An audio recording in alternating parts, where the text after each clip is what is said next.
database management කියන subject එකට දාලා අපි කතා කරන question series එකේ question set 29 තමයි අපි කතා කරන්න බලාපොරොත්තු වෙන්නේ.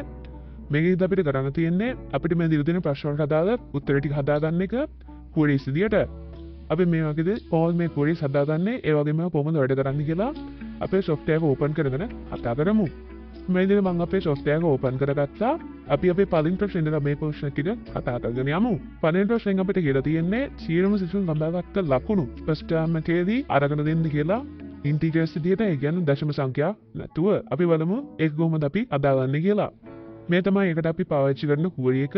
මේකදී අපි ඉස්සෙල්ලාම මෙතනින් round කියලා function එකක් පාවිච්චි කරගෙන තිනවා. මේකදී කරන්නේ අපි මෙතනින් parameter එකක් විදිහට දෙන අපේ column එකේ අගය පූර්ණ සංඛ්‍යාවක් විදිහට අපිට දෙන එක. මෙතනින් අපිට තවත් කමා එකක් දීලා දශම සංඛ්‍යා ගන්න තීරණය කරන්න පුළුවන්. අපි මෙතනින් එහෙම එකක් කරගන්නේ නැහැ මොකද අපිට දශම සංඛ්‍යා අවශ්‍ය නැහැ. නිසා ඊළඟට අපි from කියලා අපේ exam mark record table දෙන්න ගන්න කියලා කියලා තිනවා.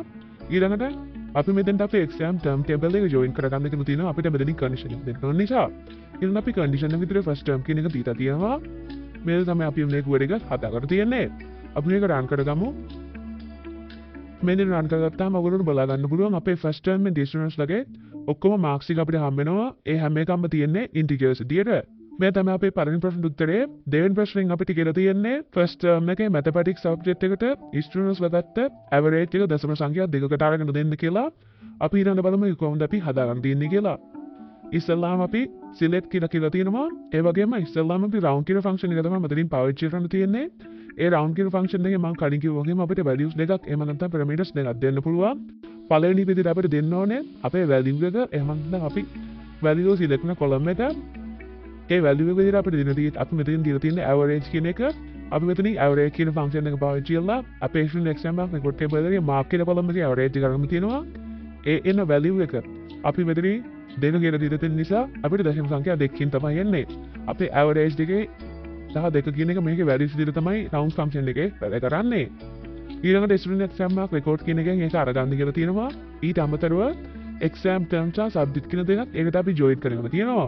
ඒ join කරගත්ත දේවල් පාවිච්චි කරලා අපි මෙතනින් අපේ condition එකේ විදිහට first term කියන එකත් subject name එක විදිහට mathematics කියන එක මෙතනින් දීලා තියෙනවා. මේ විදිහට තමයි අපේ query එක අපි හදාගන්න තියෙන්නේ. ඊළඟට මේක run කරන්න බලමු. මේක රන් කරගත්තාම ඔයගොල්ලෝ බලා ගන්න පුළුවන් first term එකේ mathematics නේ subject එකට දාලා average එක අපිට දශම සංඛ්‍යා දෙකකට හම්බ වෙනවා. මේක තමයි අපේ දෙන ප්‍රශ්න උත්තර අපිට බලා ගන්න හම්බ වෙන්නේ. ඊළඟ තුන්වෙනි ප්‍රශ්නේ කිව්වොත් මේකදී අපිට කියලා තියෙන්නේ level A කියන class එකේ science subject එක සඳහා සියලුම term වලදී ගත්ත අඩුම ලකුණු මොකක්ද කියලා තමයි ඒක දිහා තියෙන්නේ. අපි ඊළඟ බලමු ඒකට අදාළ query එක අපි කොහොමද හදාගන්න තියෙන්නේ කියලා. මේ දින අපි ඒකට පාවිච්චි කරන query එක ඒකදී අපි පාවිච්චි කරන්නේ min කියන function එක. මේ min කියන function එකෙන් දෙන්නේ අපි මෙතනින් parameter දෙන විදිහට අගයන් වලින් අඩුම එක අපිට select කරලා දෙන එක. ඊළඟට student exam mark record කියන table එකෙන් subject student සහ class කියන tables උ join කරගෙන අපි මෙතනින් condition එකක් දීලා තියෙනවා. subject එක science වෙන සහ class name එක 11A1 කියලා. ඊළඟට අපි මේක run කරගෙන බලමු. මේක run කරගත්තාම ඔයගොල්ලෝ බලා ගන්න පුළුවන් 11A කියන class එකේ science subject එකට exam terms වලදී ගත්ත අඩුම ලකුණු විදිහට අපිට බලා ගන්න හම්බෙන්නේ 23.5 කියන එක.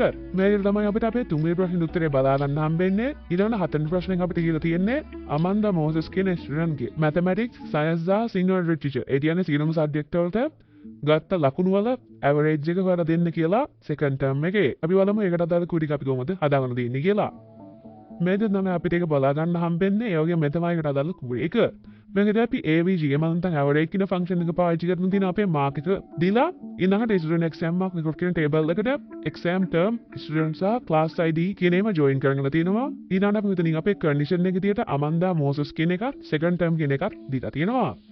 මේ විදිහට තමයි අපිට අපේ query එක බලා ගන්න හම්බෙන්නේ. ඊළඟට අපි මේක run කරගෙන බලමු. මේ විදිහට run කරගත්තාම ඔයගොල්ලෝ බලා ගන්න පුළුවන් අපේ average එක විදියට 88.62 කියලා අපේ average එක හම්බ වෙනවා. මේ විදිහට තමයි අපේ හතරවෙනි ප්‍රශ්න උත්තරය අපිට බලා ගන්න හම්බෙන්නේ.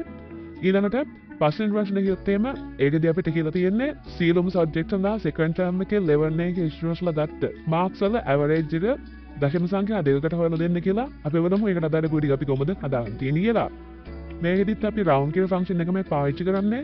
අපි කලින් ප්‍රශ්නේදී කතා කරා වගේම average එක අපේ mark එකේ එක value එකක් විදිහට අරගෙන තියෙනවා මෙතනින්. ඊළඟට දශම සංඛ්‍යා ගණන දෙකක් විදිහට අපි මෙතනින් දීලා තියෙනවා.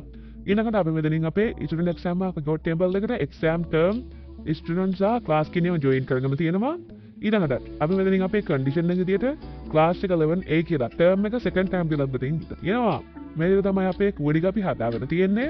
අපි මේක run කරගෙන බලමු.